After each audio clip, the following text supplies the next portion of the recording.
السلام علیکم ناظرین، اس ایپیسوڈ کی شروعات میں ہم دیکھتے ہیں برہان زندان میں قید ہوتا ہے۔ اس لیے میں ساروس فلاویوس کے پاس آتا ہے اور اسے پوچھتا ہے کیا اس نے بولا؟ تو فلاویوس کہتا ہے یہ بولے گا۔ پھر پوچھتا ہے تم جا رہی ہو؟ تو ساروس کہتا ہے ہاں میں جا رہا ہوں، میں گورنر تیمورتاس کو انتظار نہیں کروانا چاہتا۔ عثمان ان کی بدولت بورسا کا مواصلہ روکنے والا ہے۔ فلاویوس کہتا ہے کیا تمہیں تیمورتاس پہ بھروسہ ہے؟ تو ساروس کہتا ہے جب میدان جنگ میں تلواریں خاموش ہو جاتی ہیں تو مفادات بولنا شروع کر دیتے ہیں۔ فلاویوس گورنر تیمورتاس نہیں چاہتا کہ عثمان مضبوط ہو اور ہم نہیں چاہتے کہ بورسا ہار جائے۔ فلاویوس کہتا ہے تیمورتاس عثمان کو قائل کر پاتا ہے یا نہیں مجھے اس سے کوئی فرق نہیں پڑتا، میں اپنے بابا اور بھائی کا بدلہ لوں گا ساروس۔ تو ساروس کہتا ہے جب وقت آئے گا تم پڑاؤ پہ حملہ کر دینا۔ نیچے دیکھتے ہوئے برہان ان کی باتیں سن رہا ہوتا ہے۔ ناظرین اس کے بعد ہم سمندر کنارے بازنطینی پڑاؤ دیکھتے ہیں۔ تاجر ایک سپاہی کے ساتھ آگے بڑھتے ہوئے کہتا ہے ہم نے سنا ہے کہ اورحان صاحب نے بورسا آنے والے کیمپ پر تباہی مچا دی ہے۔ تو سپاہی اسے کہتا ہے پریشان نہ ہو تاجر، کوئی مسئلہ نہیں ہوگا۔ اس لمحے دمرل اور بلابان سپاہیوں کے ساتھ ان پہ چڑھ دوڑتے ہیں اور آنن فانن انہیں کاٹنا شروع کر دیتے ہیں۔ سپاہی وہاں رکھے ہوئے سامان کو بھی جلا ڈالتے ہیں۔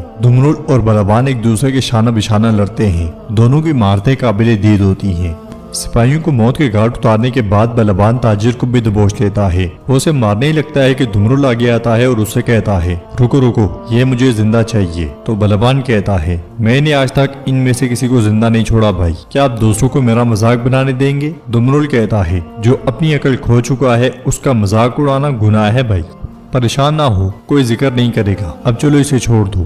بلابان مان جاتا ہے اور تاجر سے کہتا ہے دنیا ہمارے لیے مٹی کا ایک مٹھی بھر ہے، ہم پھر ضرور ملیں گے۔ یہ کہتے ساتھ وہ اسے چھوڑ دیتا ہے اور دمرل اسے کہتا ہے میری بات غور سے سنو، جا کر بورسا کے محافظوں کو بتا دو اب سے بورسا میں جانے والا ہر سامان شولوں میں جل کر جائے گا اور ہر سپاہی کو موت ملے گی، اب دفع ہو جاؤ۔ یہ سنتے ساتھ ہی تاجر بھاگ جاتا ہے۔ ادھر ہم دیکھتے ہیں کہ اورحان کے بیٹے گھوڑوں کے پاس موجود ہوتے ہیں۔ اس لمحے اورحان نیلوفر کے ساتھ وہاں پہنچتا ہے۔ بچے دوڑتے ہوئے باپ کے گلے لگ جاتے ہیں۔ اورحان بھی ان سے بہت پیار کرتا ہے۔ پھر سلیمان کہتا ہے سب کہتے ہیں کہ اب آپ کماندار نہیں رہے بابا، کیا یہ سچ ہے؟ قاسم کہتا ہے آپ کے پاس تو تلوار بھی نہیں ہے۔ اورحان پریشان ہو جاتا ہے اور ایکوت شرمندہ ہوتے ہوئے کہتا ہے میں انہیں روک نہیں سکا میرے حضور، انہوں نے سن لیا۔ اورحان کہتا ہے بدخبریاں تیزی سے پھیلتی ہیں، یہ درست ہے میں اب کماندار نہیں رہا، لیکن میں تمہارے دادا کے لیے لڑتا رہوں گا، جب وقت آئے گا تم بھی لڑو گے۔ قاسم پوچھتا ہے کیا دادا آپ سے محبت نہیں کرتے کیونکہ آپ ہار گئے تھے؟ اس لمحے منون خاتون کی خادمہ وہاں بھی آتی ہے اور کہتی ہے اورحان صاحب عثمان سردار کی طبیعت ٹھیک نہیں ہے، وہ بے ہوش ہو گئے ہیں۔ یہ سنتے ساتھ ہی اورحان نیلوفر کے ساتھ وہاں سے بھاگ پڑتا ہے۔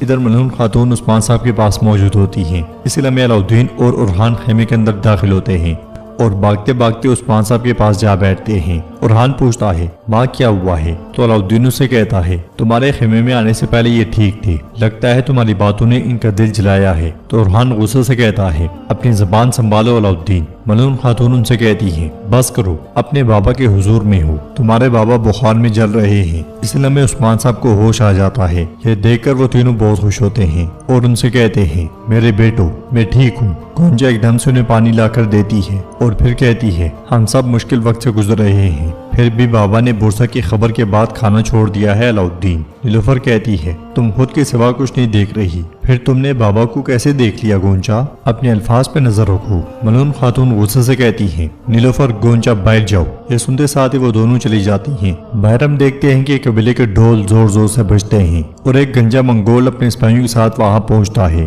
انہیں آتا ہوا دیکھ کر راستے میں رکاوٹیں ڈال دی جاتی ہیں اور جیر کوتہ ہرستوں کے ساتھ آگے آتا ہے۔ سپاہی ایک دم سے چوکس ہو کے کھڑے ہو جاتے ہیں۔ گھوڑے سے اترنے کے بعد گنجا منگول جیرکوتہ سے کہتا ہے کیا تم منگولوں کی کالی بھیڑ جیرکوتہ ہو؟ تو جیرکوتہ کہتا ہے میں عثمان سردار کا ساتھی جیرکوتہ ہوں، تم کیوں آئی ہو؟ تو گنجا کہتا ہے میں عظیم الخانی ریاست کے وارث تیمورتاس نویان کا قاصد ہوں، میں عثمان سردار سے بات کروں گا۔ جیرکوتہ اس کی تلوار کھینچتا ہے اور رستوں کو دے دیتا ہے، پھر اسے کہتا ہے میرے ساتھ چلو۔ وہ آگے بڑھتے ہیں تو منگول کو دیکھ کر لوگوں کو بہت غصہ آتا ہے۔ گنجا منگول آگے بڑھتے ہوئے ایک شخص کو اشارہ کرتا ہے اور وہ شخص بھی اشارے سے اشارے کا جواب دیتا ہے۔ جیرکوتہ آگے بڑھتے بڑھتے عثمان صاحب کے خیمے میں داخل ہوتا ہے اور ان سے کہتا ہے الخانی گورنر تیمورتاس نویان کا قاصد حاضر ہے، وہ آپ سے ملاقات کرنا چاہتا ہے، کیا جواب دوں اسے؟ یہ سن کے عثمان صاحب اٹھتے ہوئے کہتے ہیں مجھے اٹھاؤ۔ उरहान कहता है अगर आपकी इजाजत हो तो मैं उससे बात करूं। यह सुन के उस्मान साहब कहते हैं हमें उसका इस्तकबाल करना चाहिए। उरहान और अलाउद्दीन उन्हें सहारा देकर खड़ा करते हैं। उधर हम देखते हैं कि जंगल में तैमूरतास अपने सिपाहियों के साथ ठिकाने पे जा पहुंचता है जहाँ पे 3 तुर्क सोने के संदूक उठाए खड़े होते हैं। तैमूरतास मंगोलों के मखसूस अंदाज में घोड़े से उतरता है तो एक सरदार कहता है हम दरमियान सरदार का सलाम और गवर्नर के वादे के मुताबिक तोहफे लाए हैं। तैमूरतास के इशारे पर सिपाही उन तीनों को घुटन बंद कर देते हैं। तैमूरतास पाँव से संदूक खोलता है जो आधा भी नहीं होता। ये देखकर तैमूरतास उसे फेंक देता है और कहता है गिनती की जरूरत नहीं, फिर से अधूरा है, मैं कैसे यकीन करूं? तुम्हारे चेहरे पर शर्म साफ दिख रही है। तो वो सरदार कहता है जैसा कि आप जानते हैं उस्मान बरसों से तिजारती रास्ते बंद किए बैठा है। फिर दूसरा कहता है उरहान किसी काफिले को गुजरने नहीं देता। तैमूरतास चिल्लाते हुए कहता है बस बंद करो बकवास अपनी, हर बार तुम घुटने टेक देते हो, वही बहाने, हर बार माजरत। अब तक हमने तुम्हारी जानें बख्श दी हैं ताकि तुम काई पर शिकायत ना करो बल्कि उनसे निपटो। और तुम क्या करते हो? करते क्या हो तुम? अरे ये करासी, ये तो समुद्री डाकू बन बैठा है और दूसरे सरदारान आपस में दस्तो गिरबान हैं। और इस दौरान उरहान क्या कर रहा है? वो मजीद फतूहात की तलाश में है। और जब तुर्कमान सरदारान को उसकी फतूहात की खबर मिलती है वो उस्मान के झंडे तले आ जाते हैं। मैंने तुम्हें चंद सिक्कों का खराज देने के लिए नहीं बुलाया बल्कि तुम्हें होश में लाने के लिए बुलाया है। या तो तुम उस्मान के खिलाफ मुत्तहिद हो जाओ या तुम अलखानी घोड़ों के कदमों तले कुचले जाओगे। इधर उस्मान साहब अपने खेमे से निकलते हैं और सरदार खेमे में आ पहुंचते हैं जहां मंगोल कासिद खड़ा होता है और उस्मान साहब उसे कहते हैं बोलो कासिद। तो कासिद कहता है मैं अलखानी गवर्नर तैमूरतास नोयान का सलाम लाया हूँ। वो बुरसा के मुहासरे और तुम्हारे बंद किए हुए तिजारती रास्तों पर गुफ्तगू करना चाहते हैं। कल वो जामदार कबीले में दरमियान की सरहद पर तुम्हारा इंतजार करेंगे। उस्मान साहब एकदम से लड़खड़ा जाते हैं, उनकी आंखें धुंधला जाती हैं। उरहान के इशारे पर अलाउद्दीन उस्मान साहब के सामने आते हुए कहता है मेरे बाबा जल्दी आपको अपने फैसले के बारे में आगाह करेंगे, तुम बाहर जा सकते हो। ये सुनते साथ ही कासिद चला जाता है और वो दोनों उस्मान साहब को सहारा देते हैं। इसी लम्हे शहनशाह खेमे में दाखिल होता है। उरहान उस्मान साहब से कहता है बाबा आप इस हालत में मुलाकात पर नहीं जा सकते। ये सुनकर उस्मान साहब कहते हैं हमें जाना होगा, मेरी जगह नायब के तौर पे मुलाकात करने शहनशाह और अलाउद्दीन जाएंगे। ये सुन के उरहान बहुत परेशान हो जाता है और कहता है तबीब को बुलाओ जल्दी। उधर एक सरदार तैमूरतास से इल्तिजा करते हुए कहता है गवर्नर तैमूरतास अगर अलखानी फौज हमारी मदद करे। ये सुनते साथ ही तैमूरतास उसे पटख देता है और कहता है बुरसा ने अपने तौर पे क्या किया? तुम सब सरदार इकट्ठे होकर कामयाब नहीं हो पाई और फिर आकर अलखानी से फौज की मदद मांगते हो। मैं तुम पर सिर्फ एक एहसान कर सकता हूँ, मुहासरे को खत्म करना और तिजारती रास्ते वापस खोलना। इससे तुम पहले की तरह सिक्के हासिल कर सकोगे और अपना टैक्स अदा करोगे और बाकी बच जाने वाले सिक्कों से फौज बनाते हो या क्या करते हो तुम्हारी मर्जी। ये कहते साथ ही तैमूरतास बैठ जाता है और कहता है मेरा जहर उस्मान के खेमे में आहिस्ता आहिस्ता घुल रहा है। उस मेज पर जहाँ काई हर चीज के लिए हाँ कहेंगे। जल्दी बहुत आम मेहमान यहाँ होंगे और मैं फैसला करूंगा कि वो मेहमान कौन होंगे।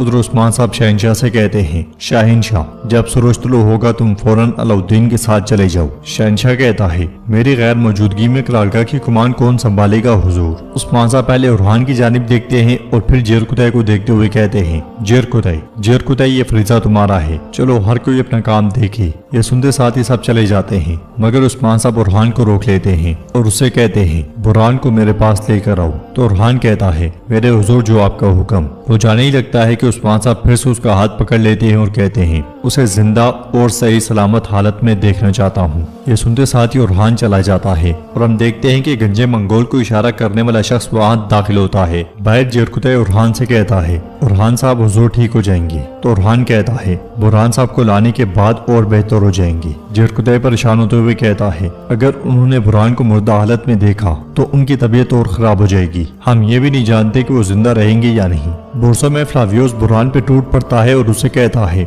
मेरे बाप को मार डाला, मेरे भाई को मार डाला। बुरहान उसे कहता है तुम्हारा बाप जख्मी था, उस्मान साहब ने अपने हाथों से उसका इलाज किया। फ्लावियोस चीखते चिल्लाते हुए कहता है झूठ झूठ झूठ। इधर बुरहान जेरकुतै से कहता है मैं चाहता हूँ कि बुरहान साहब जिंदा हूँ। फ्लावियोस उन्हें इस्तेमाल करना चाहेगा, हम या तो उसे जिंदा लाएंगे या सारोज का सर लाएंगे। हमें मायूसी में नहीं पड़ना चाहिए जेरकुतै भी। ये सिर्फ मेरे लिए उस्मान साहब का इम्तिहान नहीं है, ये हम सब सब के लिए है और मुझे कोई शक नहीं कि हम इसे संभाल सकते हैं। बस मैं जान लूं कि मेरे साथ कौन है। जरकुतै सीने पे हाथ रखते हुए कहता है, मैं हमेशा आपके साथ हूँ मेरे हुजूर। वो शख्स उस्मान साहब के खेमे से निकलने के बाद वापस आगे बढ़ जाता है और हान जरकुतै से कहता है, करारगाह के पास अमानत है और बुरहान साहब मेरे पास, अब चलो चलते हैं।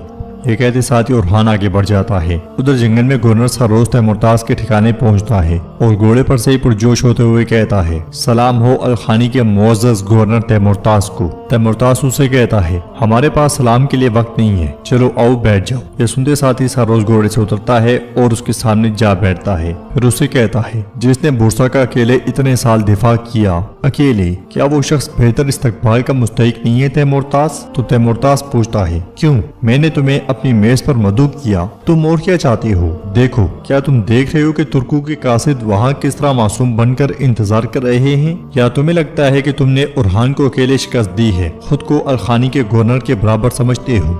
सरोज तुर्कू को देखते हुए कहता है, मैं यहाँ इनके बदसूरत चेहरे देखने नहीं आया, मैं यहाँ उस्मान के शिकस्त खोरदा बूढ़े चेहरे को झुर्रियों वाला देखने आया हूँ गवर्नर। तैमुरताज कहता है, बदकिस्मती से ना तो उरहान और ना ही उस्मान हमारे साथ शामिल होंगे। उरहान तुम्हारी बदौलत उनकी आंखों से गिर गया और उस्मान मेरी बदौलत बिस्तर पर है। सरोज पूछता है, अगर ऐसा है तो फिर इन भेड़ियों की मेज पर काई किसको भेजेंगे? या कहीं वो अलाउद्दीन नामी भेड़? मैं भेड़ियों का मजा चखने के लिए इंतजार कर रहा हूँ। काई कबीले में नीलोफर खेमे से निकलते हुए उरहान से कहती है, क्या कह रहे हो उरहान? तुम्हें फ्रीजे से हटा दिया तो अब तुम्हें मौत के मुंह में भेज रहे हैं। उरहान कहता है, ये शायद मेरे बाबा की आखिरी ख्वाहिश थी, मैं बुरहान को ढूंढूंगा जिंदा या मुर्दा। ये उसी वक्त हुआ जब तैमुरताज सरहद पर आया। नीलोफर पूछती है, क्या तुम्हें किसी चीज पर शक है? तो उरहान कहता है, तबीब, वो अजीब हरकतें कर रहा था, मरहम लगाते वक्त उसने दस्ताने पहन रखे थे, मैंने उसे पहले कभी नहीं देखा। नीलोफर कहती है, हम उसे काफी अरसे से जानते हैं, उसने कई बार हमारी मदद की।